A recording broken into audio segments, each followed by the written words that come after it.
All right, we're finally here doing trig, all right, which is short for what? Trigonometry. Trigonometry, right, okay. Trigonom. Yeah. So trigonometry is the name. I think it's like the study of triangles or angles or something like that, I think is what the name actually means. There was a day when I remembered that. I don't remember it now. What we're going to talk about is right triangles. There's a lot of stuff we're going to do without right triangles. When you had me in geometry, I think we only did right triangles, I believe. We didn't do law sines, law cosines, did we, in geometry? We did? Okay. So we did some stuff that was not right triangles. But today is just right triangles. All right? Seems like that's all I've been talking about because my CP classes are doing Pythagorean theorem now, and it seems like I'm always talking about right triangles. So here we go.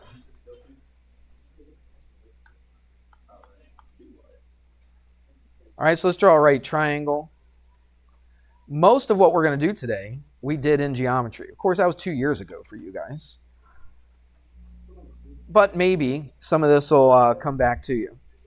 All right, here's a right triangle. Let's name it ABC. Does that bring back memories of geometry? All right, great memories. All right, so let's talk about this. This side right here, AC, has a certain name. What is the name if this is a right triangle?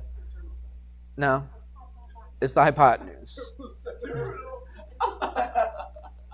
Thank you.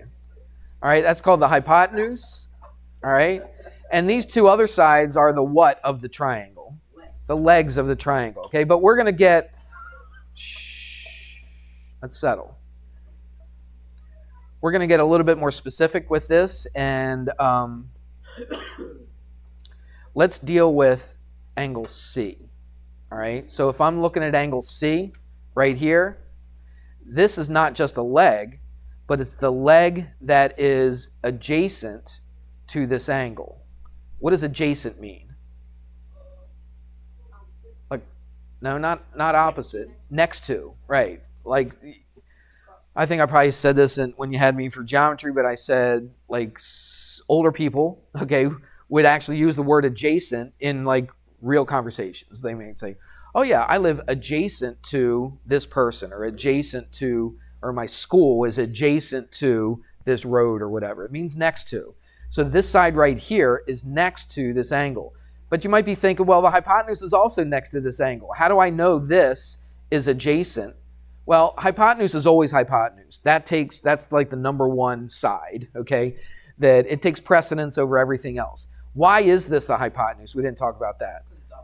It's opposite the right angle, okay? So this is always going to be the hypotenuse. No matter what angle we're talking about, okay, the C or the A, this is always going to be the hypotenuse. So this is the leg that's adjacent to that angle.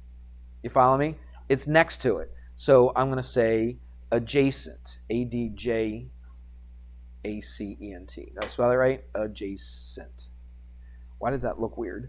Adjacent. No, that's right. All right. Anyway, that's the adjacent side. It's adjacent to this right here. What is AB in reference to angle C? Okay, I'm talking about angle C right now. What is this leg in reference to angle C? It's what? This is next to it. This side is opposite. That's right. So this is opposite. It's opposite what? Angle C.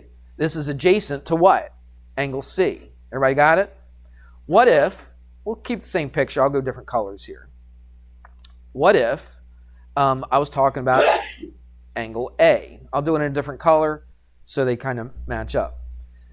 Is this still the adjacent side? No. If I'm referencing, when I say referencing, it just means if I'm talking about, if I'm looking at, if I'm dealing with angle A, what is this side right here to angle A? It's opposite. So this could be the opposite. It all depends which angle that you're dealing with. Agreed? This is still the hypotenuse no matter what angle you're dealing with, right? The A or the C. That's always going to be the hypotenuse. What is this side right here to angle A? This would be adjacent. Is this coming back to you? Yeah. Okay, good. So just keep that in mind. A and C on a right triangle if it's not the right angle, angles A and C will always be acute angles. They'll always be acute, all right? Because if this is 90 degrees, what do these two add up to be? 90 degrees, okay? And so if two angles add up to 90, they both have to be less than 90. Would you agree? All right, so they both must be what? Acute. Acute means less than 90, if you don't remember that. One more thing about this. And they also, we just talked about it, what do these two angles add up to be? 90, and we have a word for that. Do you remember that word? Starts with a C. We probably use the S word more than we use the C word. It's not congruent. They don't have to be congruent. They're complementary, okay? It's complementary. What's the S word? In geometry, don't get silly with me, but in geometry, what is the S word? Not complementary, but what? Supplementary, which means they add up to what? 180, okay? Complementary, they add up to 90. Supplementary, they add up to 180. All right. Everybody good with that? All right, enough of that. That was just getting us ready for what we're going to do here. Yeah, let's draw another triangle, another right triangle. I'll just make it look like the other one. And like that and like this. Let's make it white though, and then I can draw in different colors. Okay, so there's a right triangle. And what we're going to do is this. Let's deal with this angle right here. What's the Greek letter of the alphabet that we use to represent an unknown angle a lot of times? You could use any letter, but what's the one that's commonly used? It's theta. It's theta. Do you remember what a theta looks like? It's kind of like a zero with a little swoosh through it, like that. Okay, we call that theta. Theta is Theta. It's a Greek letter of the alphabet. It's just a letter. I don't know where it came from as far as why people use this to represent an unknown angle. I don't know the history of it. But a lot of times we use this to represent an unknown angle. You could use other Greek letters. You could use a regular letter, like we used A and C on the last one, right? You could do that. But a lot of times they use theta. So that's what we're going to use right here. So what we're going to do is we are going to come up with three. Well, we're going to have six altogether, but to begin with, we're going to come up with three ratios. Do you remember the title of this lesson? Trigonometric what? Ratios. All right, what's a ratio? A ratio is a comparison between one thing and another thing, all right? Or basically a what? A fraction, okay? That's what a ratio is. Make sense? All right, so what we're going to come up with some ratios for the hypotenuse, the adjacent, I'll just put A, and then the what? The opposite. Okay, so instead of writing them all out, I'll just use the letters. Does that make sense? So the A represents the adjacent side to this angle theta. This O represents the opposite side, and the H, of course, is the hypotenuse. So we have three things. We could do all kinds of ratios. Like I could go, like what are some of the ratios we could do? We could go O over what? A. We could go O over H. We could go H over O. We could go H over A. We could go A over H. And we could go, what did I miss? Did I go H over A? H over O? You get the idea, right? You follow me? So we have three main ones that we're going to use, all right? And we give them names. So what first one is going to be the opposite over the hypotenuse. All right, that's our first one. I'm going to write it right here. And we give it a certain name. Again, I don't know the history of this. I'm sure you could Google it, look it up, where these names come from. I don't really know. Maybe at one point in my life I did look it up. It really doesn't matter, okay? So we have a word, and it's called the sine, S-I-N-E, all right? S-I-N-E. But we shorten it. We shorten all three of these things to just three letters, all right? So the sine, we're going to shorten to S-I-N, and then it's the sine of what? Which angle am I talking about? I could be talking about either one of these complementary or acute angles. This particular one, which angle am I dealing with? Angle what? Angle theta, all right? So all I'm doing is coming up with just different ratios of the sides, of the three sides of my triangle. There's six of them altogether, but here's the three important ones. And for some reason, I think I've watched a video on somebody said where these words came from.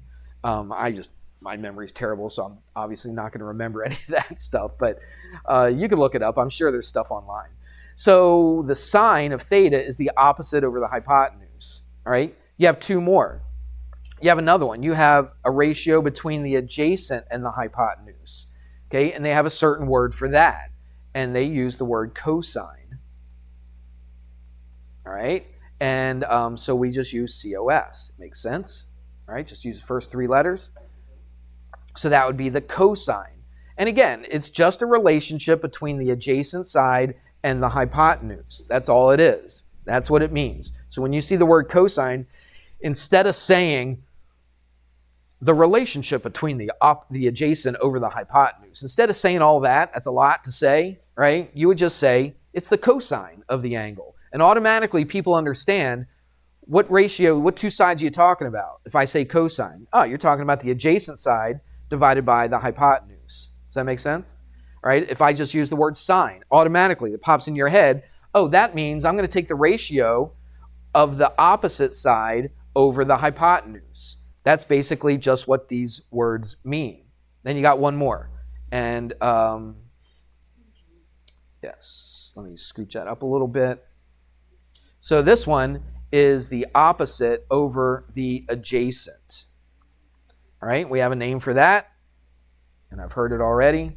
It's the tangent.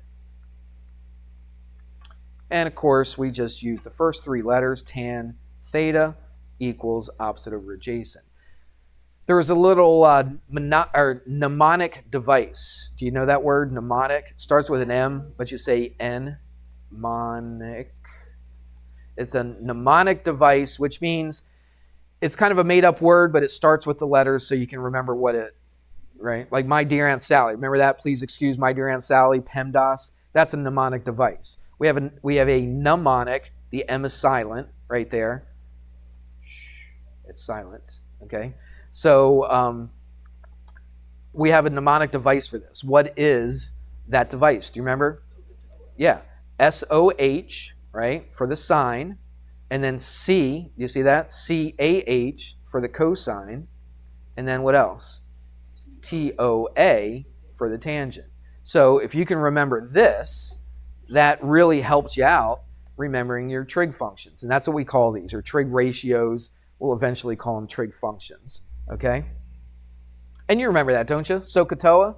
So if you remember SOHCAHTOA, when I was in high school, my teacher taught us TOA SOHCA. And I always said TOA SOHCA. And then every book I've ever seen that gives you this little device will always say SOHCAHTOA. So I changed my ways from TOA SOHCA to SOHCAHTOA. All right? But that's how most students learn this. All right? All right. So let's put it into practice. How in the world are we going to use this stuff? Well, I'm glad you asked. So let's do it. I'll make this right triangle look a little different this time. Make this one go like this. And like that. And there's my right angle. And what they're going to do, let's label it ABC. And let's put some numbers in. Let's say this is 18. Let's say this is 33. And you want to find, well, we're not really going to find it right now. And in fact, I don't think in this lesson at all do we actually find the value of the angle. They're probably saving this for the next lesson, I would think. All right. So what we're going to do is just to practice that we know this SOHCAHTOA thing, that's really all we're going to do. We're going to find the sine of what? Which angle are we finding the sine of? I put the arc there. Angle B, right? So, okay, I'm going to find the sine of angle B. I'm going to find the cosine of angle B. And what else? I'm going to find the tangent of angle B. All right? So let's do the sine. So let's go through it. I got it right there for you. So how do I find the sine? What's the sine? It's the what over what? Opposite over hypotenuse. So which one is the opposite of angle B? 18. Which one is the hypotenuse? 33. All right, that's good. Everybody got that? I'm tempted to show you that you could actually find that angle right there, but we'll wait until they teach you that, okay? My guess is it's probably the next lesson. All right, what about the cosine, though? The cosine is what? Adjacent over hypotenuse. So what's the adjacent side? It's this side. Do I know that side? I don't know that side. Can I find that side? How? Which is the what? Pythagorean theorem, okay? So I don't know this. We'll just call it x since I don't know it. All right, and let's find that side before I can find the cosine of that side. Does that make sense? So what do we got? X squared plus what? If this is my A, what's the B?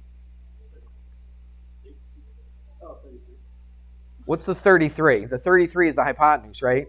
So on Pythagorean theorem, a squared plus b squared equals c squared. What is the c always? It's the hypotenuse. That's right. Okay? You remembering this? Okay, so it's x squared plus what? 18 squared equals the c, which would be, I almost wrote c, 33 squared. I'll save you the agony. It's not really agony. It's not that big of a deal. It's the square root of 765. All right, do the math. Right, go.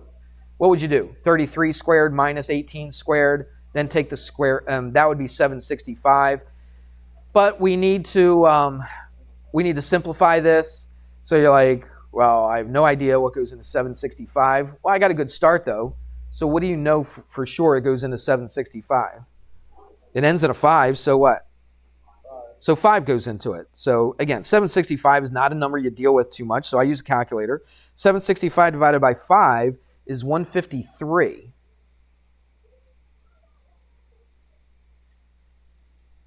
Is it? Make sure. 165. Okay, divided by 5 is 153. So 5 times 153.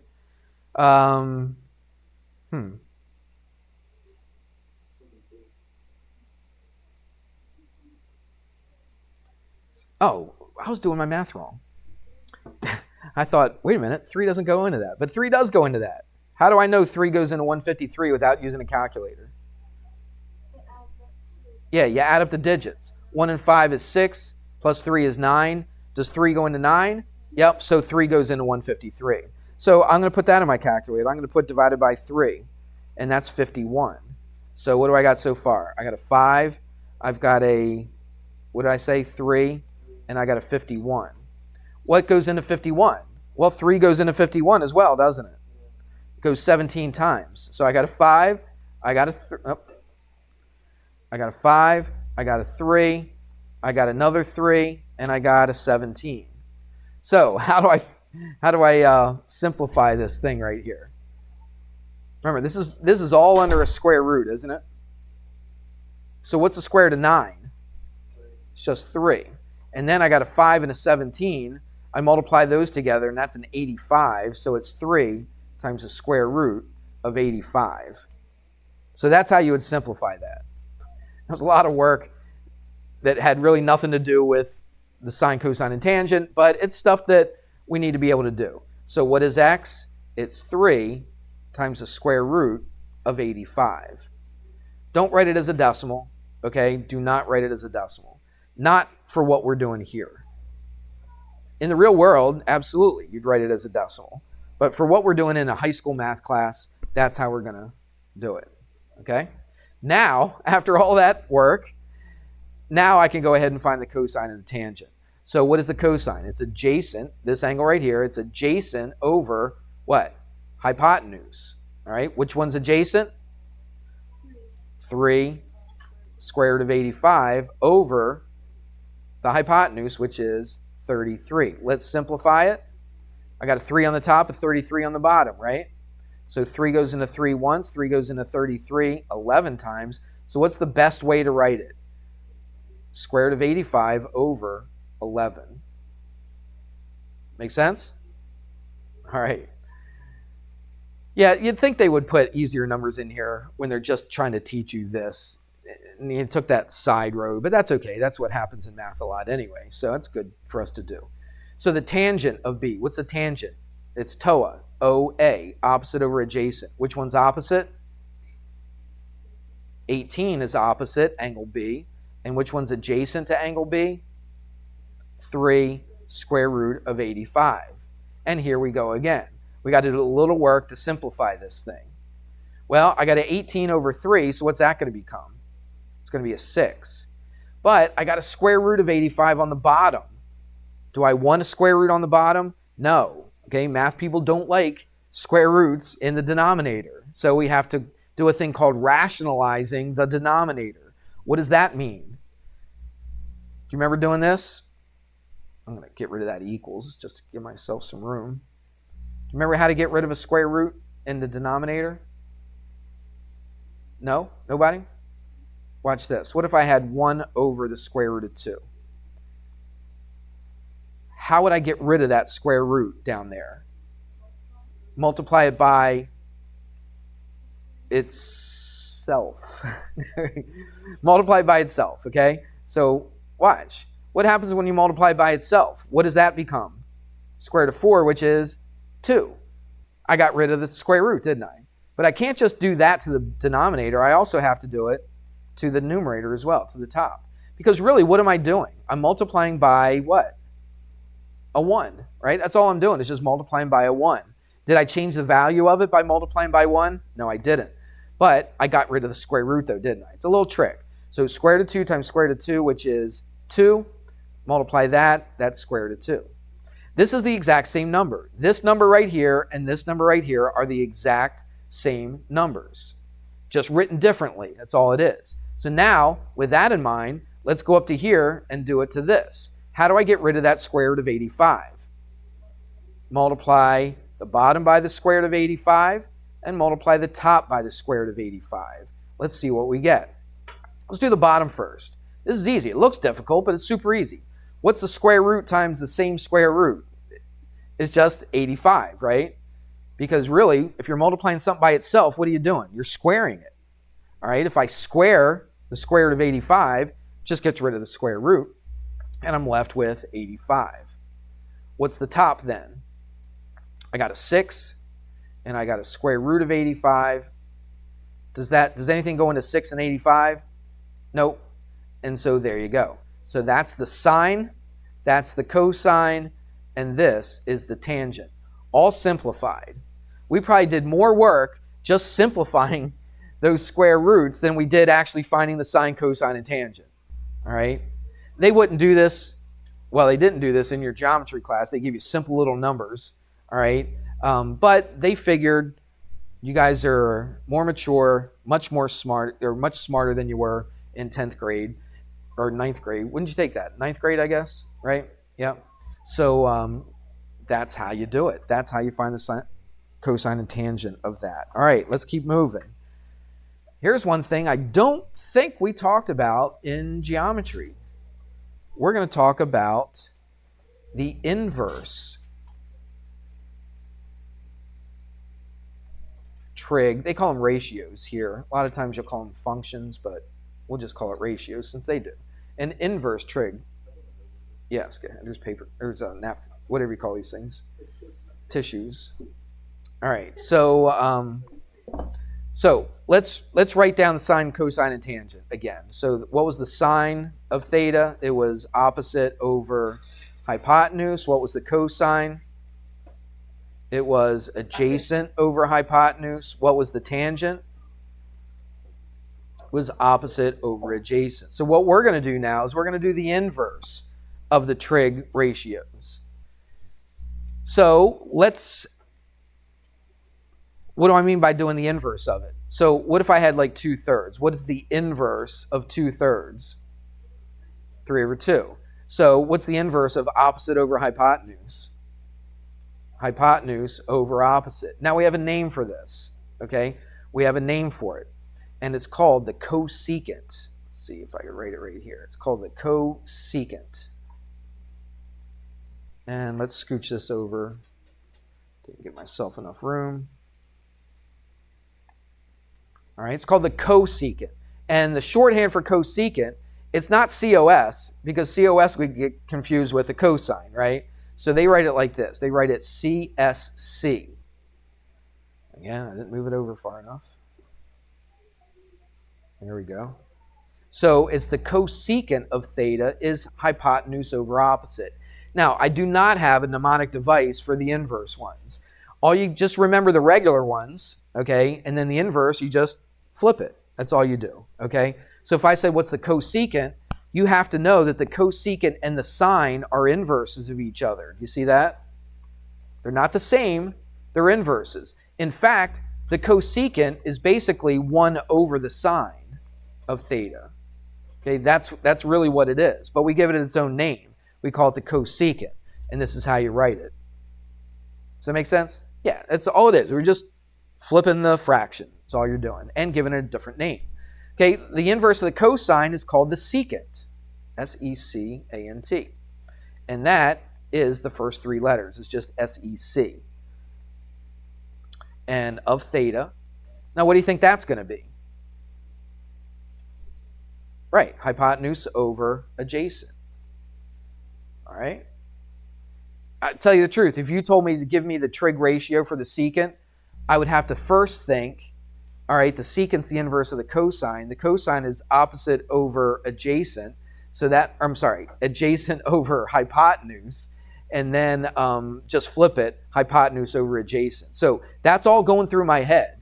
If you stopped me in the hallway and said, what's the secant of theta? What's the trig ratio? Again, I would have to go back to the cosine, think adjacent over hypotenuse, flip it, hypotenuse over adjacent, then I could tell you. All right? So I don't really have that memorized. Maybe you could have it memorized. All right? Look, ho, ha, something. Ho, ha, ao. I don't know. Maybe you could remember that. I never thought of that. All right? But to tell you the truth, I think it might just be easier to remember the sine, cosine, and tangent and just flip them. All right? What's this? This is the cotangent. The inverse of the tangent is the cotangent. And we just use the first 3 letters, C-O-T. All right? This is the only one where you don't use the first 3 letters. And what is that? It's opposite over adjacent is the tangent. So what is the cotangent? Adjacent over opposite. And there you go. So those are your inverse trig functions. All right, you want to do an example? Sure, let's do an example. Everybody got this written down? I'm going to push it up a little bit. Everybody good? All right. So, oh, by the way, let me say this. I meant to say this. Sometimes people get it confused. Some people think that the sine and secant are inverses of each other, and the cosine and cosecant are inverses of each other because they start with the same thing. But the way I look at it is, since they're inverses, they're not going to start with the same letter, are they? All right? If they're inverses, they're going to be opposite. So which one, without looking, if I cover this up right here, all right? Okay, watch. If I cover this up, there we go. You don't see those. How do I know what the inverse of the sine is? It's the other one that doesn't start with S, all right? So which one is it? It's the cosecant. Which one is the inverse of the cosine? It's the other letter. It's not the same letter. It's the other letter because they're inverses. So it would be the secant. Does that make sense? All right, so that's how I kind of keep that straight. But a lot of people, again, mistakenly think, oh, sine and secant go together or are inverses of each other, and the cosine and the cosecant are inverses of each other. No, it's the opposite because they are what? They're inverses. So it's the opposite of what you think they would be. Of course, tangent and cotangent, that's easy to see that they're the ones that go together. So we don't have to worry about that. Does that make sense? All right. So now let's do a couple examples. Super easy examples. This is example 3. And this is A.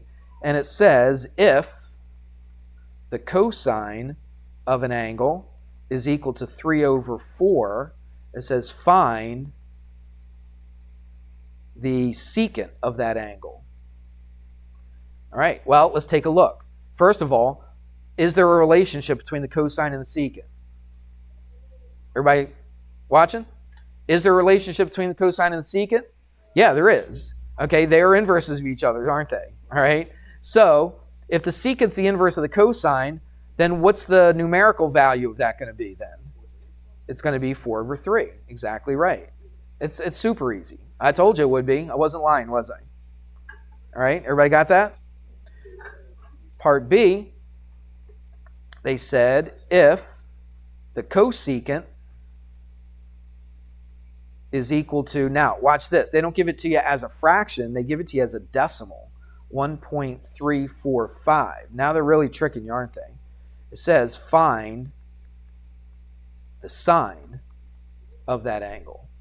So what would I do in order to find the sine of angle theta? If these are inverses of each other, right? Cosecant and sine. So what would I do with this? I can't just flip the top and the bottom. What do I do? 1, what?